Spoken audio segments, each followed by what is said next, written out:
BTEC Applied Science Unit 3. Now, there's been quite a few people have asked me to actually do a past paper. So I'm going to do a past paper. Okay, I've looked at the mark scheme. Okay, so what I'm telling you are the answers that would get marks. Yeah, but I'm going to go through a past paper anyway. Now, I'm going to do January 2021. Before that, there was part A and part B, and part A, you actually did an experiment. But then because of COVID, that stopped. And so since January 2021, what happens is that you get given the results of an experiment and you get 45 minutes to take notes. And then after 45 minutes, you do part B, which is the rest of the exam, all of the questions. So that was a change that happened because of COVID. And this is one of those papers. So imagine you've not seen this paper before. Maybe you have. Hopefully you've done a few practice papers yourself. You can download it. This one is free to download off the, if you just type BTEC Applied Science past papers, and you'll be able to download it and the mark scheme yourself. Anyway, so most of it I'm just going to zip through, and you pause the video and read it yourself, because I don't want to waste time on the video. I don't want it to be too long. So let's get on with it. Okay, so set task. You're given part A to read and take notes for 45 minutes. So pause the video and have a read carefully. It looks to be all about electricity, and there's a power supply, and there's bulbs and things. Yeah, it's an electricity practical. Yes, method. So reading it, pause the video and read it. We're going to change the voltage of the power supply, and we're going to measure the current going through this bulb. Okay. Again, pause the video and read it carefully. There's a method there. So we start with 2 volts and close the switch and measure the voltage and the current, open the switch, then go 2, 4, 6, 8, 10, 12 volts. And you make a note of the voltage and the current. So you do it 3 times for each voltage, and they've made a note of the brightness of the lamp. Okay, so that's the previous information. And now we get to part B, which is the actual exam. And the first thing that you're asked to do is to do a table of that raw data. So I've got the raw data there. Maybe you might fancy doing a table yourself. It says your table must include an average current and circle any anomalous results. So that's my table. So voltage 2, 4, 6, 8, 10, 12. I've got the 3 different currents. Looking at the currents there, looking at 4 volts, I reckon that 0.04 is anomalous. I mean, all of the other currents are very close to each other for any voltage, but that one stands out as being anomalous. Okay, and I've put the brightness of the lamp, as it mentioned there, the average current. Now, the average current, I've got a bit of a problem. What you can do, in fact, what you should do, is ignore the anomalous result when you work out the average, in which case the average would be 0.075. Yes? If you don't ignore the anomalous result and you work out the average with that, then you don't actually lose a mark. So you can do either. My problem is that the average, I reckon, should be 0.075, but the mark scheme says 0.06 and 0.08, and it seems a bit obsessed with the number of decimal places. What's more important is actually the number of significant figures. So I would have put either 0.027, which includes the 0.04, or 0.075, which ignores the 0.04. But the mark scheme says either 0.06 or 0.08. Crazy. Anyway, let's move on. I'd have lost a mark, basically. Plot a graph of voltage against current. and my graph is, there you go. So voltage, you usually put the independent variable along the bottom, and the current up the side, the dependent variable. You should find that it all fits nicely on the graph, so choosing a suitable scale should be easy with the numbers that you're given. Sometimes with current like 0.12, 0.14, it helps sometimes to, instead of thinking of it as 0.18, think of it as 18. So 2, 4, 6, 8, 10, 12, 14, 16, 18, and then you just put 0 point whatever after it. That might help figuring out the scale. Plot the points correctly. The person marking it will check that you've plotted the points correctly, and do a line of best fit. Yeah, I actually did, and by the way, I included 0, 0, because if the voltage is 0, then the current is 0, so it must go through the origin. So I included 0, 0. For the first part of the graph, I actually used a ruler. So it's a straight line, but then it starts to curve. Okay, so now a line of best fit doesn't have to go through all of the points. You should try to go through all of the points, but if it doesn't, then you should have the same number of points above and below, which is what I've done. So I reckon that's a pretty good graph that I've done there. Describe the pattern of results shown in your graph. Well, 2 marks. So the first mark, when the voltage gets bigger, the current gets bigger. Tick. For 2 marks, it wants a little bit more. So the relationship is not linear. The gradient changes, doesn't it? When the voltage increases, the current increases, but the amount it gets bigger gets less and less. Yes? You don't need to know it's because the resistance of the bulb is getting bigger. Yeah, but anyway, there you go. State one observation about the lamp when the voltage output was increased. Well, it got brighter. Look at the table, look at the raw data, the lamp got brighter. Tick. 2 variables that were controlled. The only thing which was really kept the same was that we used the same equipment. We used the same lamp and we used the same equipment, the same power supply, the same ammeters and voltmeters, as you would. I mean, why wouldn't you? But anyway, that gets 2 marks. The independent variable, the thing that you change is the voltage of the power supply. The thing that you measure is the current through the lamp. So independent, voltage of power supply, dependent, current through the lamp. Explain why the switch in the circuit should be opened between taking readings. So if you open the switch, then you break the circuit, so there's no current. Yes? This allows, I said, this allows the lamp to cool down between readings. It enables multiple readings to be taken for the same voltage. So for the same voltage, you can take 3 readings of current if you let the lamp cool down in between the readings. Okay? By taking several readings, now I always say it's a good idea to write this down.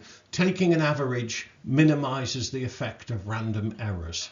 That's why we take several readings, yes? So we can work out an average, and that minimizes the effect of random errors. The mark scheme, this particular mark scheme doesn't say that, but I reckon it's a good idea to say it, yes?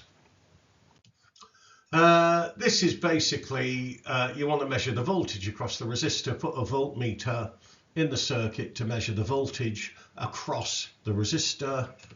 There you go. When it says potential difference, it just means voltage. Potential difference and voltage are the same thing. Voltmeters go in parallel, ammeters go in series. Now, the supervisor recorded the potential difference across the fixed resistor. So this isn't the lamp, this is a fixed resistor, and these are their results for current and voltage. So they're increasing the current and they're measuring the voltage across this resistor. Predict the value of the potential difference when the current is 1.4. Now, it's going to be 3.08. Why? You will notice that the current, the voltage goes up by the same amount every time. It goes up by 0.44. So 2.64 plus 0.44 is 3.08. And in this particular case, the relationship is the potential difference is directly proportional to the current. Yes, if you double the current, then the voltage is double. The graph would be a straight line. Why? Because it's a fixed resistor. Its resistance doesn't change. Yeah, the potential difference is directly proportional to the current. Calculate the resistance when the current is doodah. Use the equation doodah. Show you're working out. Gives you the equation R equals V over I. Just bung in the numbers, work it out. There you go. There would be a mark for putting the numbers in. So write out the equation. R equals V over I equals, substitute in the numbers, okay? And then work it out, 2.2 ohms. You're actually given the units ohms in the question. The supervisor checked the ammeter, and the ammeter gave readings with a systematic error of 0.01. Give one reason for this systematic error. Well, if it's systematic like that, it's probably because the ammeter hasn't been calibrated, which basically means when the current is zero, it doesn't read zero, and it's called a zero error. That type of systematic error is a zero error. The ammeter hasn't been properly calibrated, full stop. The percentage error, you should be able to work that out. It's basically the error divided by the current and then times 100 to make it a percentage. 0.83% is the percentage error. Again, substitution, tick, and then work it out, tick. Substitution, in other words, bung in the numbers. This one here, now the supervisor puts an LED with the resistor there. You told the power of the LED and you told the current in milliamps. Calculate the voltage across the LED. Now 4 marks. There are 4 marks for this. The answer is, for 4 marks, that. Now how come that's worth 4 marks? Well, one thing is I had to rearrange the equation. Now I have suggested to you that you might want to learn these triangles in another video. I talked about these triangles for the electricity equations. So P equals VI, so V equals P over I. So P over I, rearrange. Second mark is substitute the numbers in, but another mark for 25 milliamps. Now what's that in amps? Divide by 1,000, 0.025. So there's a mark for changing that to 0.025 and then work it out 3 volts, yeah, or 3.0 volts if you like. So conversion from milliamps to amps, substitution, bung the numbers in, rearrangement. I would always rearrange it before I bung the numbers in, and then evaluation, work it out, tick, tick, tick, tick. And another one as well, this one 3 marks, and it says calculate the work done by the LED. So basically another one of our, so there you go. So the equation work done, it actually is energy, isn't it? So energy is power times time. Yes, so energy is power times time, work done is power times time, and then substitute the numbers in and work it out, 22.5 joules. The trainee technician used a method to collect data. 2 strengths of the trainee technician's method. Well, they took a good range of voltages, didn't they? From 2 to 12. Multiple readings were taken, yeah, so that you could take an average. The same interval, so the voltage went up 2 at a time, yeah, the same interval. That would get 2 marks, 2 of them. Limitations. Now, explain how two limitations could be improved. So one thing is they didn't measure the voltage across the lamp. They measured the voltage across the power supply. They should have measured the voltage across the lamp. That's what we're interested in. Does this relationship exist for all bulbs? They should maybe try a few different bulbs to see if they get the same trend. The interval could have been smaller. This would have made the trend clearer. They could have used a bigger range of voltages to find out what happens at bigger voltages. And instead of just saying what the brightness of the bulb was, perhaps they should have measured the brightness with a light meter. That would have been a bit more quantified. It would have been a bit more accurate, yeah, a bit more objective. Yes.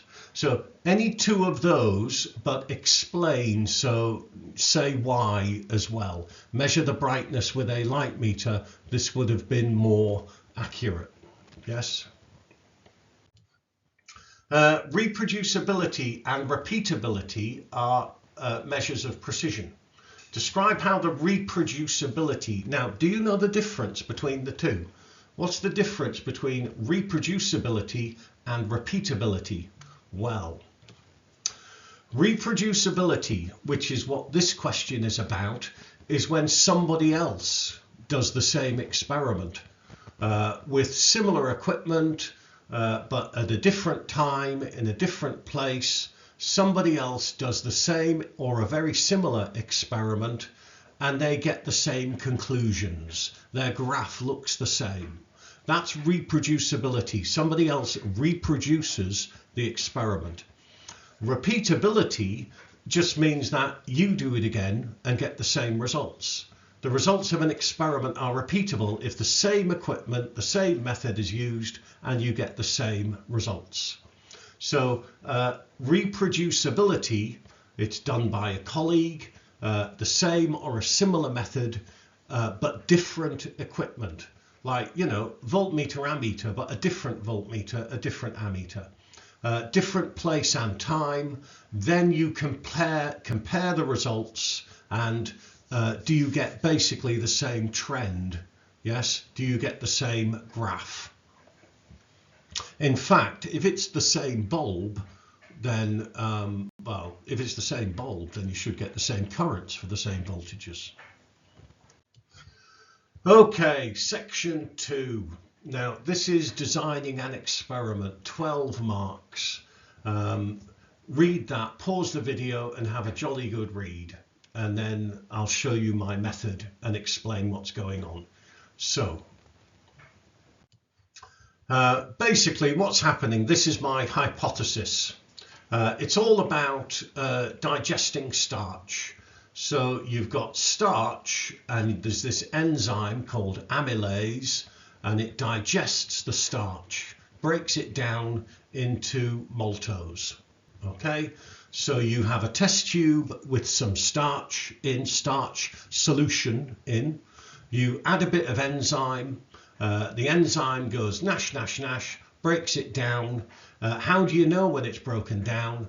You use iodine as an indicator because iodine will go black in the presence of starch. Okay. My hypothesis, when the temperature is increased, the rate of digestion of the starch by the amylase will increase. Okay, it'll be broken down quicker. The rate of digestion will be bigger.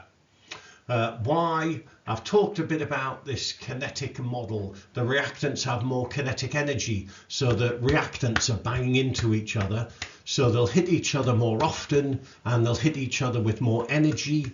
Okay, so the rate of reaction will increase.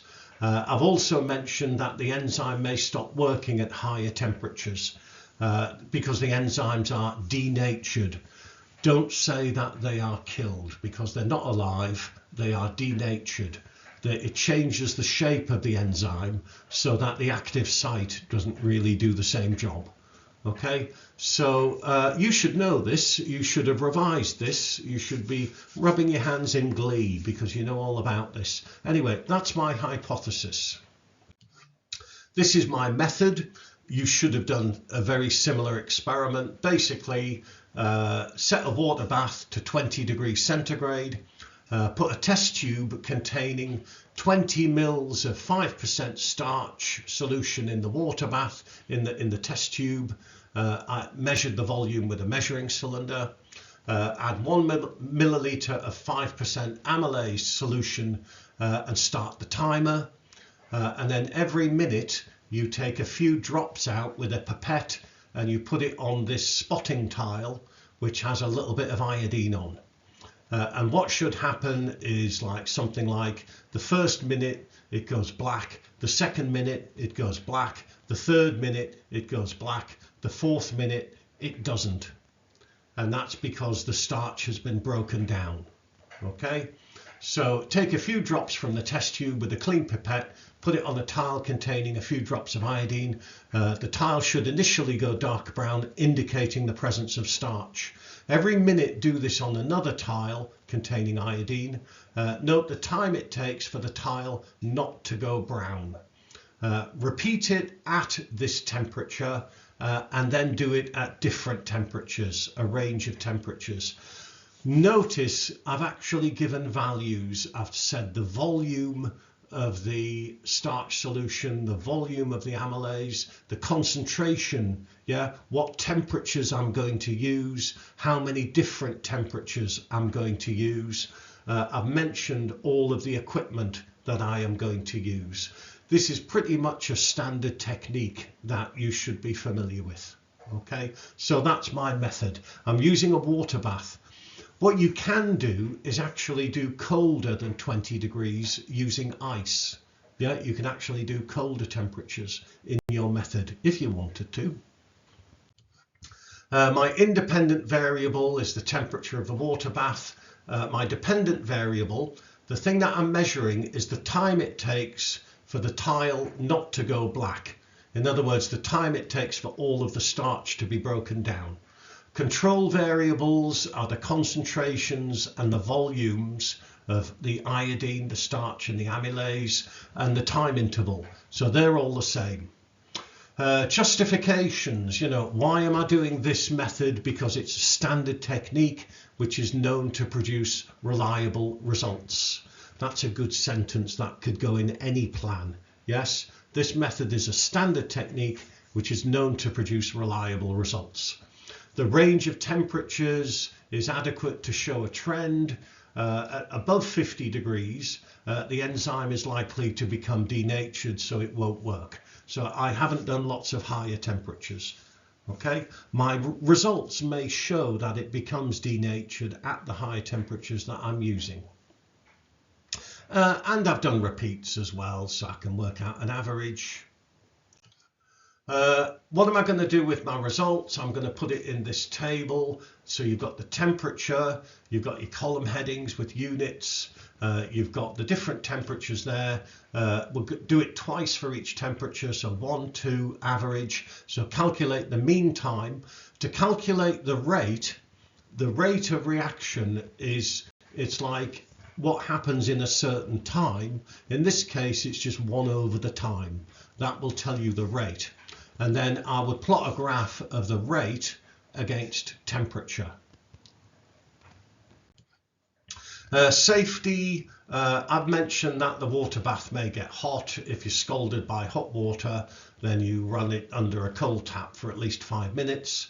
There might be an issue with the iodine as well. Iodine might be a bit poisonous, so if you get it on your hands, you should wash it off. Okay, so iodine would be another one. You only have to mention one safety thing, by the way. And to get full marks, 10 to 12 marks, this is what the mark scheme says. I'll let you read that for yourself. I reckon I'm going to get a pretty high mark.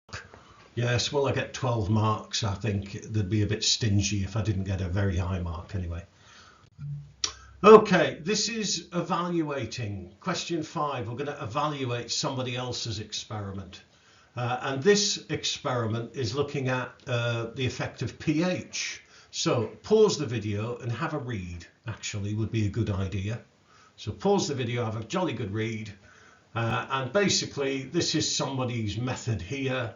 A learner investigated the effect of pH on the rate of enzyme doodah. So 5 beakers with pH values 1, 2, 3, 4, 5. They used a pH buffer solution, add the substrate, the thing which is going to be broken down, add the enzyme, check every minute until all the substrate has been broken down, and the results are on this graph. Okay. The learner concludes that the enzyme works best at pH 2, and you have to evaluate it in terms of the method and the results and the conclusion. 8 marks. So here we go. So first of all, the method. It says evaluate, but I'm just going to give a big list of why it's rubbish. Actually, the method is unclear and it lacks detail. Okay, it doesn't tell us. How do we know when all the substrate has been broken down? How do we know? There's no volumes, there's no concentrations mentioned for anything, for the buffer or for the reactants. It doesn't say how we're going to measure the time. They don't take repeats for each pH value. You should do it a couple of times and take an average. It doesn't mention temperature. Is the temperature being controlled? And it doesn't mention how the pH is measured. There's no mention of a pH meter. Okay, so it's a very thin, unclear method. Okay, it doesn't make it very clear at all. The results, now the conclusion, it works best at pH 2, is based on very limited evidence, and it's not clear from the graph. I mean, the difference between pH 1 and pH 2 is very small. Okay, so on the graph, also they said every minute, so you would expect on the time it would be like 60, 120, 180, and it isn't. Now, why not? Did they plot the graph wrong? I don't know. I don't understand.